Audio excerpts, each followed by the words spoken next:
IPL 2025 సీజన్ను విజయంతో ముఖ్యంగా శార్దూల్ ఠాగూర్ 4 వికెట్లతో హైదరాబాద్ పతనాన్ని శాసించాడు. ఆ తర్వాత బ్యాటర్లు కూడా మంచి ఇన్నింగ్స్ ఆడి లక్ష్యాన్ని ఛేదించారు. మొదట ఢిల్లీ క్యాపిటల్స్తో జరిగిన మ్యాచ్లో గెలుపు అంచుల వరకు వెళ్లి ఓటమి అందుకున్న లక్నో జట్టు సన్ రైజర్స్ హైదరాబాద్తో జరిగిన మ్యాచ్లో ఎంతో ప్లాన్డ్గా ఆడి విజయం సాధించింది. మొత్తంగా ఈ మ్యాచ్లో ఆల్రౌండ్ ప్రదర్శనతో ఈ సీజన్లో లక్నో సూపర్ జైంట్స్ బోని కొట్టింది.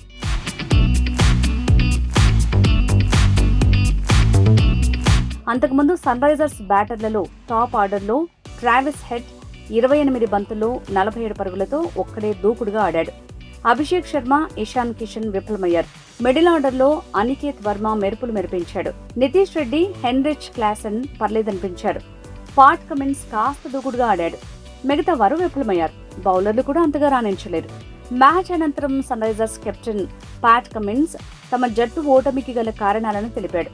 ప్రత్యర్థి జట్టు అద్భుతంగా బౌలింగ్ చేసిందని కొనియాడాడు.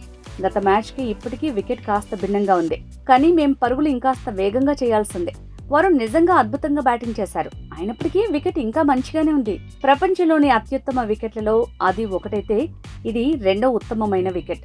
బంతికి కాస్త గ్రిప్ దొరికినప్పటికీ బ్యాటింగ్కు అనుకూలంగానే అనిపించింది. ప్రతి మ్యాచ్ కొత్తగానే ఉంటుంది. వారు తమ వ్యూహాన్ని పక్కా ప్రణాళికతో అమలు చేసి బౌలింగ్ వేశారు. 190 పరుగులు సాధించడం బలమైన స్కోరే.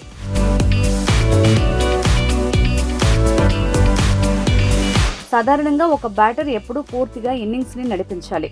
గత మ్యాచ్లో ఇషాన్ కిషన్ అలా చేశాడు, కానీ ఈసారి వారు అద్భుతమైన బౌలింగ్ చేసి మాకు అలాంటి అవకాశం ఇవ్వలేదు. మా జట్టులో 8 మంది బ్యాటర్లున్నారు, కాబట్టి వాళ్ళు ఎప్పుడైనా ఎదురుదాడికి సిద్ధంగా ఉండి మ్యాచ్ పై ప్రభావం చూపించడం కీలకం. కొన్ని అంశాల్లో మెరుగుదల అవసరం, అదే విజయాన్ని తెస్తుంది. టోర్నీలో ఇంకా చాలా మ్యాచ్లున్నాయి, కాబట్టి మేము రాణించడానికి మరో అవకాశం దొరుకుతుంది.